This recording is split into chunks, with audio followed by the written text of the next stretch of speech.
Welcome to The Explainer.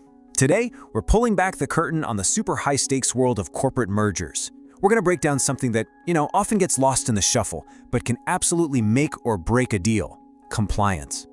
So let me just start with a question for you. Picture this. You've got two huge companies, a deal that's worth billions of dollars, and it promises all this incredible growth. What could possibly go wrong? How does that dream scenario turn into a total nightmare? Well, a lot of the time, the answer is just a number, like this one, $350 million. That's how much got shaved off the sale price of Yahoo when Verizon was buying them. Ouch. And the reason why is what's so fascinating. It wasn't some big market shift or a change of heart. Nope. It was a hidden compliance bomb. Two enormous, undisclosed data breaches that only came to light during the deal. It almost blew the whole thing up and ended up costing a fortune. That story right there, it just perfectly captures what we're talking about today. On one hand, you've got the incredible promise of a merger, and on the other, the hidden, and let's be honest, often totally underestimated peril of compliance. So what even is M&A compliance? Well, think about it like this.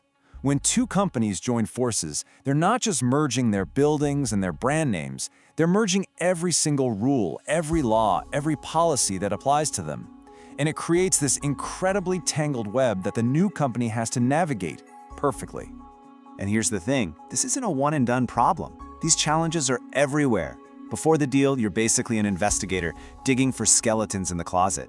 During the deal, you've got regulators putting your every move under a microscope. And then, after you sign on the dotted line, the real work starts, trying to stitch two completely different companies into one. So what are these hidden traps we keep talking about? Well, they usually fall into four main categories, and any one of them can sink even the most promising deal. All right, let's wade into these four minefields, shall we? We've got legal stuff, data security, the people and culture side of things, and then the nuts and bolts of finance and day-to-day operations. Each one is a world of risk unto itself. First up, the legal traps. There's this really powerful legal idea called successor liability. And it's as scary as it sounds. It basically means that when you buy a company, you buy its history, all of it. So if they were involved in something like bribery even years ago, guess who's on the hook for it now? Yep, you are. You could literally be paying for crimes you had nothing to do with. Then you've got the cybersecurity time bomb. And this Marriott case is the perfect, terrifying example. When Marriott bought Starwood Hotels, they had no clue they were also buying a massive 4-year-old data breach that was just sitting there in Starwood's systems. And the worst part, they only found out after the deal was done, leaving Marriott holding the bag with a massive public relations crisis and a multi-million-pound fine. All right, the third trap. It's all about people. Just imagine trying to smash together a company that's super formal and does everything by the book with one that's way more freewheeling and informal. People get so confused. Whose rules do we follow now? And this culture clash isn't just bad for morale. It creates these huge, dangerous gaps where mistakes are just waiting to happen. And last but not least, you've got financial and operational risks. I mean, this could be anything. You might find out the company you just bought has really weak financial controls, which could lead to huge SC penalties. Or maybe you discover one of their factories has been ignoring environmental laws for years, and now you're stuck with the fines and the massive cleanup bill. Okay, so with all these potential disasters lurking in the shadows, how on earth do you spot them before it's too late? Well, it all comes down to a really critical investigation phase that happens way before anyone signs anything.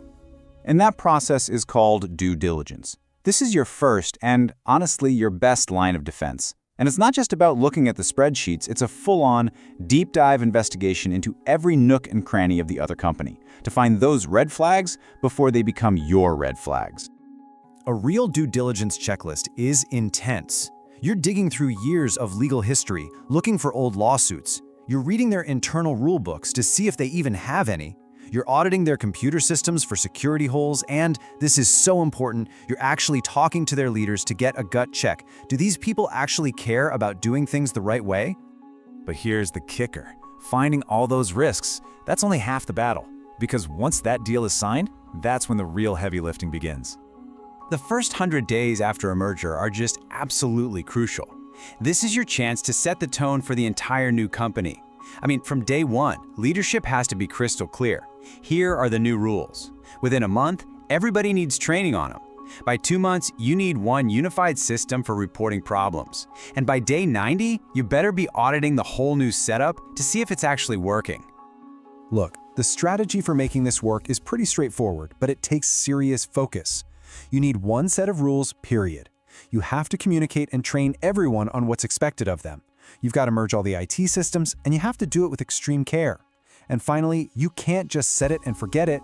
You have to be constantly monitoring, constantly auditing to make sure the new way of doing things actually sticks. Okay, let's just zoom out for a second. Let's pull all these pieces together and look at the big picture. Why all this nitty-gritty detail matters so much for the value of any deal. At the end of the day, the most important takeaway is this. Compliance isn't some boring bureaucratic hoop you have to jump through to get a deal done. It's not the enemy of making money. It's the absolute foundation of a successful merger. It's the key ingredient that protects the very value you were trying to create in the first place. So yeah, this stuff pulls back the curtain on just how complex those big, splashy, headline-grabbing deals really are. And that leaves us with one final thought for you. The next time you see a major merger in the news, think beyond the billion-dollar price tag. What hidden challenges, what invisible risks, and what compliance battles are really being fought behind the scenes?